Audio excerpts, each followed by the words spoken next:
The Crystal Hallows update in Hypixel Skyblock has finally arrived, and it comes along with a ton of changes. On top of this, the future of updates in the game has been announced, and it is massive. My name is Derailious, and welcome back to Skyblock News. But before we begin, I just want to say, we are about 5,000 subs away from 50k.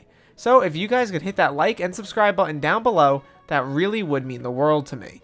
On top of this, I recommend joining my Discord down below, as it's the best place to keep up with Skyblock News. Without any further ado though, let's get right into the video. For those who are unaware, the Crystal Hallows has finally arrived, and it is accessible through the Dwarven Mines. All you need is a Heart of the Mountain level of 3, and to be able to go to Gwendolyn and give her 10,000 coins for access to the area. Each bit of access lasts around 2 hours, and will grant you full availability to the mines basically whenever you want, by going into your menu and clicking on the top right. For those who are unaware of what the mines actually are, I made a few videos about the subject a little while back. However, for the basics, it is a relatively randomly generated location in which you are able to mine up gemstones of varying types. Jade, Jasper, Amethyst, you name it, it's in here. And all of these gemstones are used to upgrade pieces of gear outside the mines and craft a higher tier level of drills, all of which is included in this update and is honestly pretty well put together. Pretty much everything about the mines since the days of the Alpha Network has been significantly improved. Notably, Slayer commissions have all been cut in half, there are a bunch of new events, there are a lot of new items to gather, and a lot of the rewards from chests and the gemstones themselves have been significantly improved. These changes make the mines a pretty bountiful place, and the depths of them are pretty fun to wander through. One of the major questions involving this update is, generally, what do I do with all the gemstones I collect?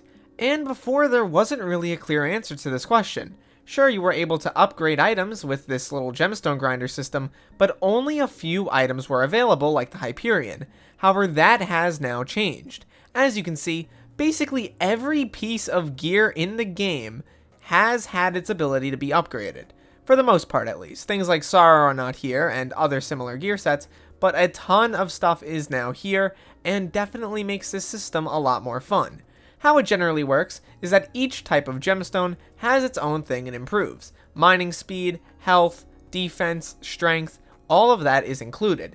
And as you level up the tier of the gemstone by just getting more of them and crafting them together, you can increase the amount of that stat that is given when you apply it to an item. And all of this now works pretty well. I recommend giving it a shot. A lot of this stuff is really useful on your gear and can make you way stronger, especially in dungeons. As a bit of a side point, I do want to bring up a pretty major bug that is happening right now. Currently, you are unable to use your Hyperion at the end of floor 7. Yes, I'm serious. Basically, it counts as a movement ability because you're able to teleport forward, and with this update, the system for that has been changed, meaning that you can no longer use the Hyperion's abilities at all at the end of floor 7. Hopefully this gets patched out relatively soon. It might actually be patched out by the time this video goes out, but still a relatively funny bug. One of the other major questions that comes around when people ask about this content is, what are the points of actually running around here? What are you actually meant to do? And the answer is quite simple. You're meant to get the 5 gemstones located in the 5 locations and bring them to the center of the map, which is the Crystal Nucleus. Essentially how it works is you have to do a certain task in each area. I went more in depth in this in a previous video, and upon completing all 5 of these crystals, you get a large loot reward. Not only do you get a ton of gemstone powder and high tier gemstones, but you can also get a pickaxe that is relatively strong, and a bunch of other items as well. Bombs, other items, you name it, it's there.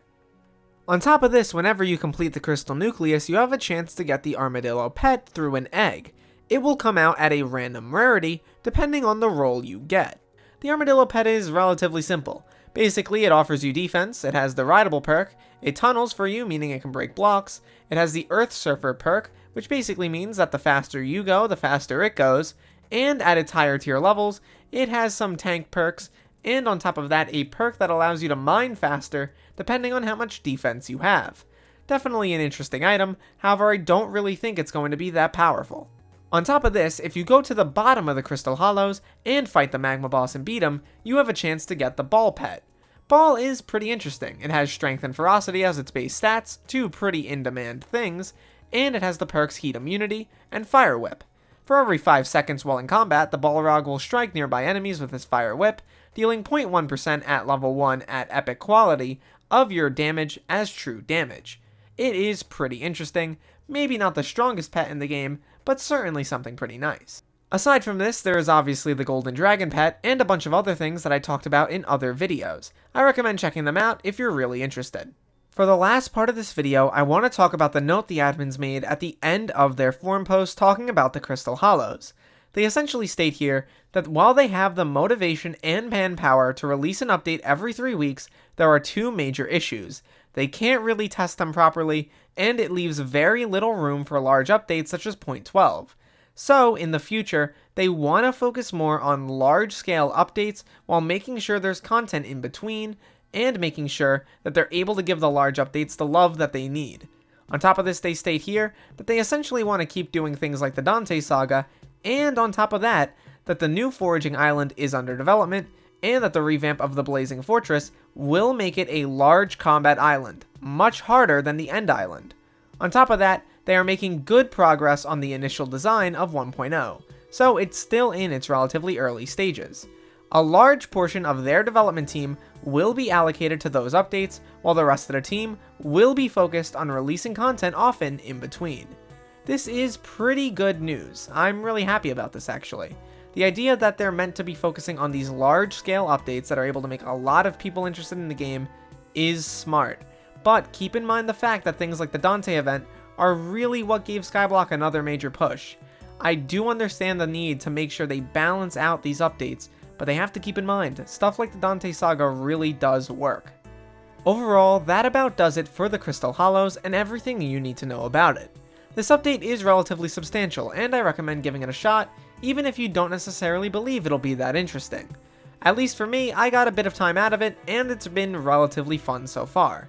Even though I'm not the most interested in mining, I can see myself coming here occasionally, and I think it's pretty cool overall.